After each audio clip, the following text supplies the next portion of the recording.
Magandang hapon mga boss. Meron tayo MX-5. Ang problema nito is walang aircon. Ngayon, nag-reading tayo, baksak talaga. So ngayon, gagamitan natin ng endoscope para masilip yung evaporator.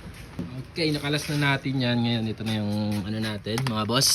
Okay, start natin para makasave. May save naman tayo. Yan, okay.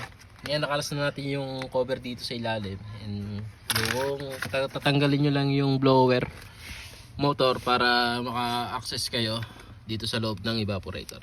So makikita natin, okay. Sorry, hindi na, medyo kakapakapain lang natin muna.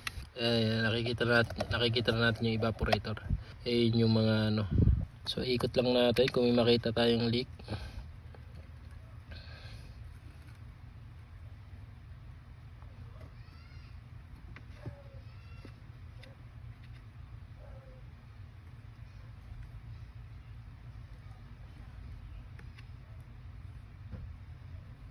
Ayan na, basa-basa na.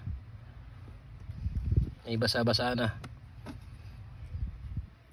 Ayun.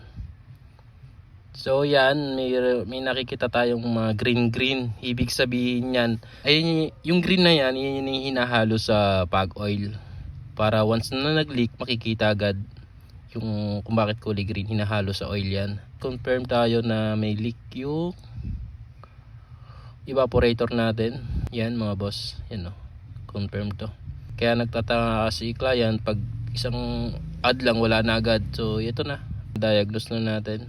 Ayan, yun yung green is yung hinahalo sa pag oil para once na nag-leak makikita agad kung sino magche-check. Okay, yun lang mga boss. Alright.